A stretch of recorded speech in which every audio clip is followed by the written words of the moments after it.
இல்லாம இருக்க மாட்டேன். அப்புறம் ஆனா அந்த சர்ச்சுக்கெல்லாம் போவேன். பாஸ்டர் ஐயா பாஸ்டர் எல்லாரும் நல்லா பேசுவேன்.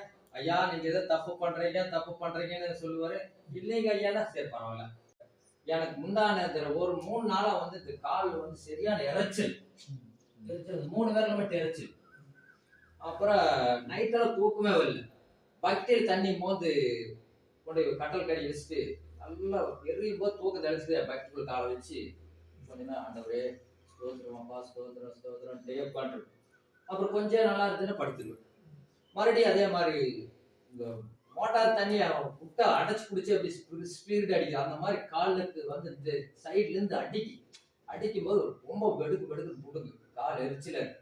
அப்படி இதை பத்தி நான் என்றா ஹாஸ்பிட்டல் போலான்னா காலையில ஹாஸ்பிட்டல் போய் ஆகணும் அப்படின்னு நினைக்கிறது.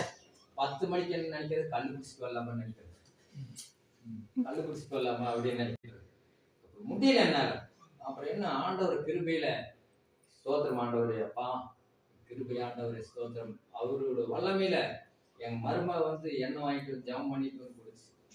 அது வந்து என் பேச்சு எனக்கு ஜாம் தண்ணி போட முடியும் தாத்தா, அந்த சர்ச்சுக்கு போங்க தாத்தா, நல்லா இருக்கு அப்படின்னு சொல்லிச்சு.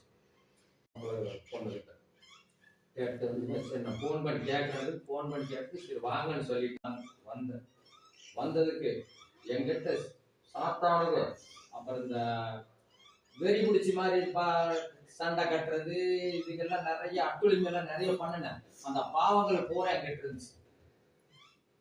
இந்த பாவங்கள் பூராமே என்கிட்ட இருக்கு. அந்த பாவங்கள் இருக்க வரைக்கும் எனக்கு அதாவது என் சந்தோஷம் தான் பெருசு இல்லையா. குடும்பத்துல என்ன நடக்குது என்ன பண்ணுது அதுங்கிறதெல்லாம் இல்லை, என்னோட சந்தோஷம் அப்படித்தான் இருக்கு. இங்க வந்ததுக்காக அந்த ஆண்டவரோட கிருபையில அந்த பாவத்துல எல்லாம் எனக்கு விடுதலை பண்ணி கொடுத்தாரு. கொடான கோடி ஸ்தோத்திரம் ஆண்டவரே. எடுத்துட்டு வந்தானுங்க. ஆனா இங்க வந்து அது விடுதலை ஆச்சா? எப்படி விடுதலை ஆகுது, நாங்க எப்படி நம்புறது? 2 நாளா நான் வீட்டுக்குள்ள போனேன், அந்த ஞாபகமே வர மாட்டேங்குது. அந்த அசுத்தாவுக்கு வெளிய போனதுமே அந்த எண்ணங்களே இல்லைங்க. இல்ல இப்ப ஏதோ சின்ன வயசுல இந்த மாதிரி ஆயிட்டீங்க. ஆமாங்க. நல்லா பசி ஆகுது, சாப்பிடுறேன். வேலை இல்லைன்னு 10 மணி வரைக்கும் தூங்குனேன். அவங்களை கொண்டு அங்க விட்டுரு, நான் சாயந்தரம் போய்க்கிறேன், அவங்க வெங்காயம் மிளகாய் தொழில் சொல்லி ரவின்னாங்க.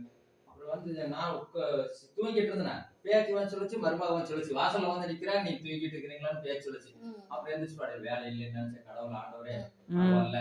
அப்ப ஆண்டவர் விடுதலையும் கொடுத்து வேலை வாய்ப்பையும் கொடுத்து ஆசீர்வதிச்சு நடத்துறாரு. ஆமாங்க.